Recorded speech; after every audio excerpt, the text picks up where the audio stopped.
మాకు కూడా ప్రతివ్యూహం ఉంటుంది కదా. అంటే ఇదొక కొత్త ఫ్యాషన్గా మొదలైందండి. కరెక్ట్గా ఎన్నికల ముందల ప్రతిపక్ష పార్టీలపైన బురద చల్లుతాం, ఉంది లేనట్టు చూపిస్తాం, సినిమాలు వేస్తాం. ఇది చూస్తే ఈ సినిమాకి అయ్యే బడ్జెట్ మొత్తం ఏకంగా సైకో జగన్ నుంచి వస్తుంది, ప్రతి రూపాయి వస్తుంది.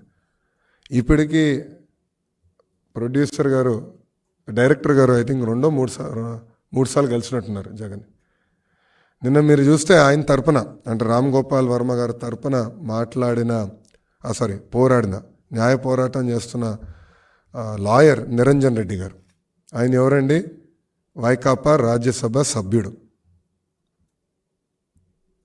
సో తెలంగాణ హైకోర్టులో, లోకల్ కోర్టులో నిరంజన్ రెడ్డి వెళ్ళి ఆయన రామ్ గోపాల్ వర్మ తరపున పోరాడుతున్నాడు, న్యాయ పోరాటం చేస్తున్నాడు అంటే దాని అర్థం ఏంటి?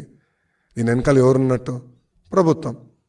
ఎస్, మాకున్న రైట్స్, రాజ్యాంగం మాకు రైట్స్ ఇచ్చింది, అది మేము కాపాడాలని కోర్టుని ఆశ్రయించాం. నిజంగానే సినిమా తీయాలంటే హూ కిల్డ్ బాబాయ్ తీయచ్చు, కోడి కత్తి పైన తీయచ్చు, ప్యాలెస్లో జరుగుతున్న అవినీతి పైన తీయచ్చు, లేదంటే ప్యాలెస్ కుట్రల పైన తీయచ్చు.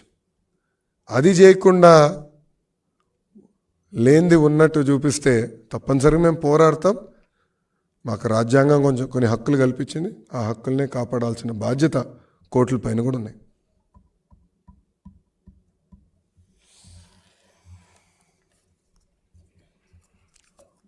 ఇంకేం క్వశ్చన్స్ లేవా?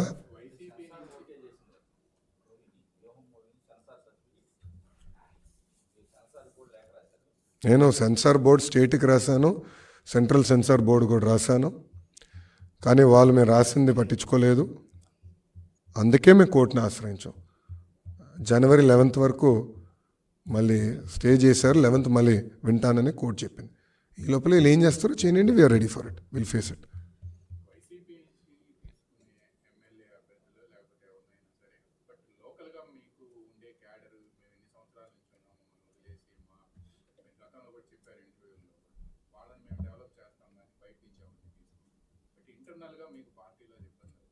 మేము ఎక్కడ తీసుకోలేదు కదండి.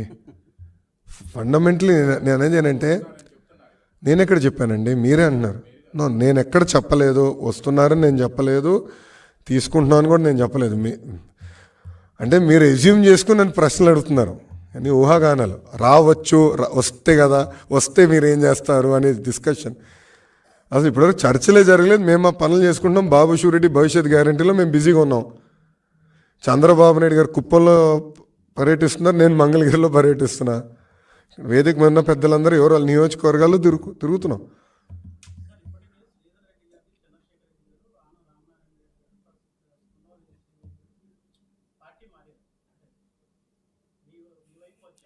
పార్టీలో చేరారు. ఎస్, దాంట్లో ఇన్ఛార్జిగా ఇచ్చింది ఒకరికి, వాళ్ళు పని చేసుకుంటున్నారు, వెళ్తారు, అక్కడ సమన్వయంతో పని చేసుకుంటున్నారు. There is no issue. కార్యకర్తలకు ఇబ్బంది లేదు, నాయకులకి ఇబ్బంది లేదు. అది క్లారిటీ ఉంది. అది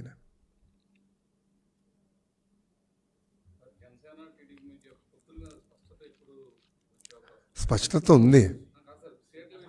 సీట్లే అది పండగ తర్వాత మారుతారని ప్రకటిస్తారని ఇద్దరు చెప్పారు కదా. పవన్ కళ్యాణ్ గారు, చంద్రబాబు నాయుడు గారు చాలా స్పష్టంగా పండగ తర్వాత చెప్తున్నారు. క్లారిటీ మాకు ఇంటర్నల్గా అయితే ఫుల్ క్లారిటీ ఉంది.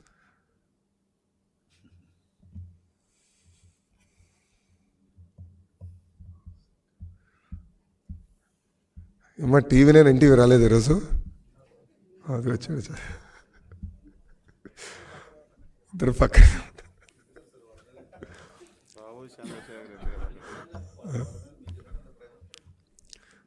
ఏంటి సార్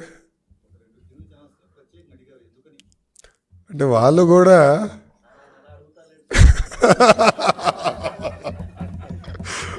వద్దంటావా దానికేనా?